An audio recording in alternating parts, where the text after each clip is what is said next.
Hey everybody, it's Jason Blaha here, and I did a video yesterday talking about myostatin inhibitors and myostatin deficiency, and a subscriber asked a question, which I'll flip in here, and he basically wants to know, is it possible that we could misjudge someone as a fake natty who has a fat-free mass index that's too high for them to be natty, who actually just has myostatin inhibition? And so let me put on my +5 hat of weaponsmithing. See if I can work on my crafting a little bit, and let's talk about this, because it's a good question, but I think it doesn't highlight the point that people don't still understand what myostatin deficiency is. To answer your question, is it hypothetically possible? Yes.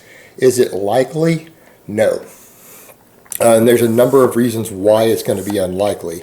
One of the things, though, that people need to understand here is that this idea that someone has a genetic trait, like a genetic defect like that, that because they gain a bunch of muscle from it, doesn't mean that they're going to gain a bunch of muscle and push way beyond the natural limits or something by lifting weights later. There's where people get confused when it comes to good genetics. Good genetics with things oftentimes has to do with how you respond to things over time, not necessarily your starting point. Big difference there. There are plenty of people who were jacked and buff before they started lifting weights who actually looked fairly muscular and big, who didn't make a lot of progress in the gym. Again, people confusing starting point with finishing point. So, what do we need to consider here when I say that probably not? First of all, there are only a handful of people with myostatin deficiency in the world. This is very rare, and people are making the mistake that they're thinking of these as healthy people. Oh, these are just normal healthy people who have one genetic problem, makes them grow muscle, and they're normal and healthy just like everyone else outside of that. That's not true. The majority of them are going to have very serious physical problems as a result of this. This is not a positive thing. This isn't people who were born lucky and just blessed with big muscles. These are people who have a mutation that is going to kill them young and that can make them very unhealthy. And you need to understand that difference. We're not talking about normal, healthy people. Now, is it possible, are you going to have occasionally someone with this condition who can exercise and work out? Yes. Are they going to be bigger and stronger than the average person the day they start? Yes. But the majority of people with it are going to be put off from exercising. Some people are going to be like, what? See, most people who have this, they already feel freakish. All right. They're not going to want to try to make themselves more freakish. People who want to get freakishly big in bodybuilding are psychologically very rare people. The odds that you're going to get someone who has that sort of body dysmorphia and that sort of mentality statistically combined with a myostatin deficiency is going to be over 1 billion to 1, like not even 1 billion to 1. The odds that you're going to get one in 7 billion people, probably not. I mean, you're talking about lightning striking twice, basically, statistically here. It's not going to happen. It might happen, but it's probably not going to. The other thing to factor in there is that even if that did occur, again, these people are not in an environment where they're going to have muscle dysmorphia. They're going to grow up with the opposite. They're going to grow up feeling like fucking freaks their entire life, and it's going to put them off.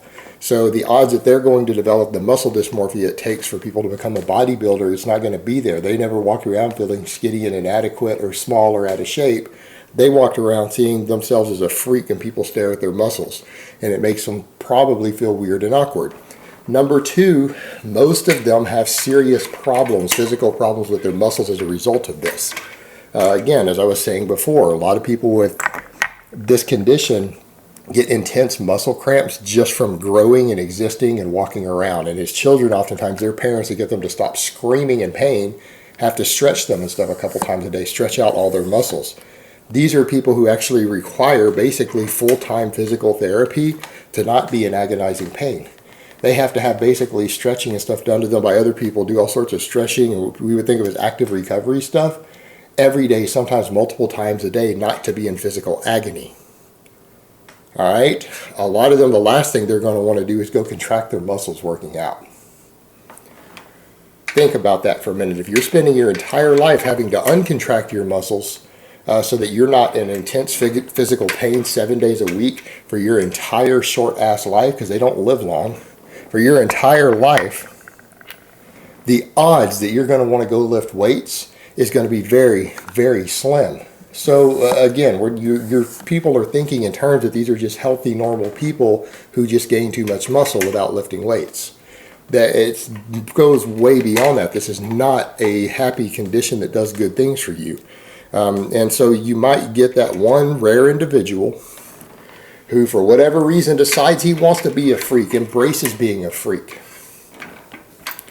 Embraces being a freak instead of being put off from it his whole life, and decides he wants to lift weights and he can get by the pain. He's not having the same intense pains that maybe the other kids did who go through this, or the other people who go through this, or he finds a way to overcome the pain, and he decides for whatever reason he's going to absolutely embrace being a freak.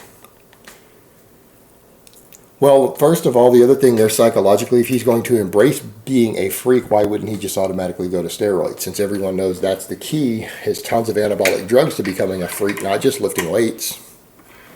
He's probably going to use drugs anyways if he embraces in his mind to be a freak.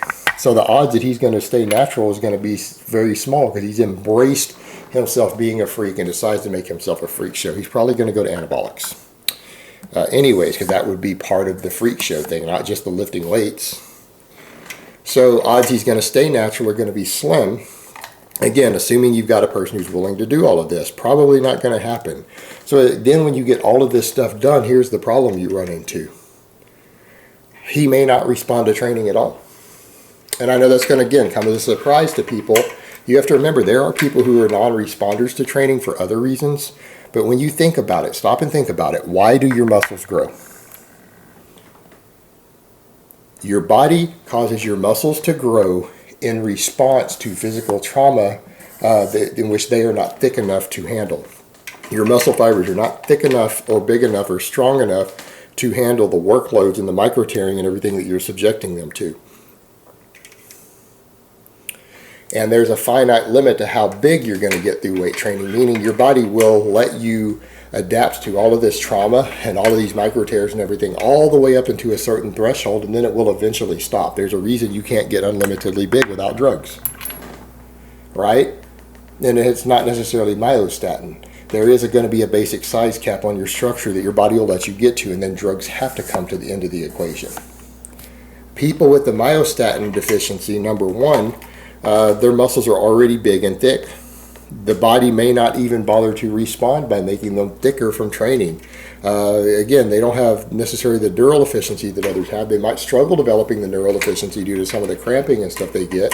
They might not actually be able to push their muscles beyond the thresholds that are required to induce new muscle growth, beyond the size they already have. You got to remember, they're going to be enormous by natural standards. They're probably going to be at the genetic limits. They're going to be as big as a big, true natural bodybuilder, most likely without ever touching a weight. Their body might not be able to suggest those muscles that are that big to enough additional workload and micro tearing and everything else that's going to make it respond to growth. They may not be able to subject themselves to enough progressive overload to see any significant muscle growth. So they might themselves end up being non-responders to training. And it would make sense. In fact, I would lean in the direction to say that probably would be the case based upon all that. We haven't tested it because there aren't enough of them to test it on. We can't get a bunch who want to lift weights to even test it. But if we did, I bet you there's a really good chance that they're not going to respond to lifting weights at all. Again, due to the physiology already going on in their body. So if they don't respond to the training, it's still not going to matter. The other factor to consider, they've probably reached the drug-free limit without lifting weights. They probably are already there. They're probably achieved just due to the things going on there with the myostatin deficiency. A lot of them are probably going to just, while laying around trying not to exercise, reach the maximum natural drug-free size of a person. And they may not grow beyond that. Meaning, even with additional training, there's finite limits to how much muscle the human body will stack on the frame without anabolics coming into the mix. They don't have those anabolics in the mix. Again, just because something can be done with training doesn't mean that the myostatin deficiency won't replicate the same structural changes that the training would have. They might just reach the natural limit and stop, because these people don't infinitely grow either. They don't look like Ronnie Coleman after laying around for 20 years. they eventually stop growing. They reach a threshold to where they stop, and they're all pretty big, but they're not necessarily getting bigger than true natural pro bodybuilders. So again, they may not grow beyond that as a result of training either, but all they did was basically achieve the results that 10 years of solid lifting would in terms of the structural changes in the muscle. So this whole idea that, oh man, maybe this person isn't a fake natty, maybe they're myostatin deficient, no, pretty unlikely. I would never, ever, ever bank on that. Number two, we go back to the same point we go to with drug users. If they pass the fat-free mass index of 25 due to an extremely rare and deadly mutation and genetic condition, they don't know anything about training. They can't be used to sell products. If that person is being used to endorse a product, that's the problem with fake natties. Fake natties sell you workout programs, supplements, and diets that they use to achieve their results.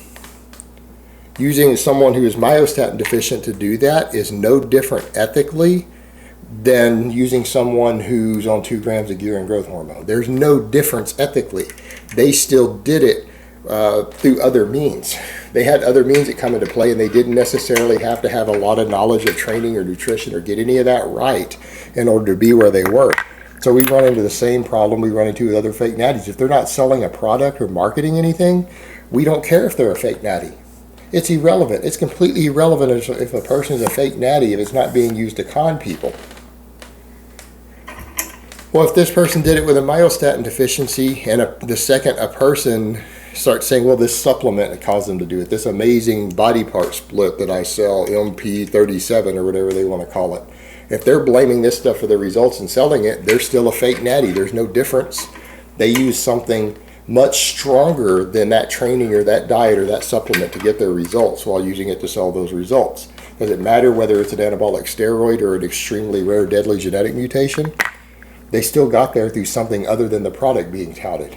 The product being touted was probably either insignificant or only modestly significant compared to the other thing. That's the exact same argument we use against fake natties selling this stuff who are on gear. There's no difference. So at the end of the day, for the purposes for which we call out fake natties, they would still qualify as a fake natty. As crazy as that sounds, because again, they're not using those products being sold and marketed are not responsible for their results any more than they are for the guy who's on 2 grams of gear. That's the drugs are responsible for the results. In this case, a rare genetic mutation is responsible for the results. There's not a lot of difference there as far as the consumer is concerned. And we only point out fake natties to benefit the consumer. So at the end of the day, anyone using this as an explanation or saying, well, they might not really be a fake natty because they could have a myostatin deficiency, it doesn't make sense, not logical. I think I pretty well destroyed that argument here in this video. All right, guys, but that's really all I have to say on that today. I hope it's been informative, and I will talk to you guys next time.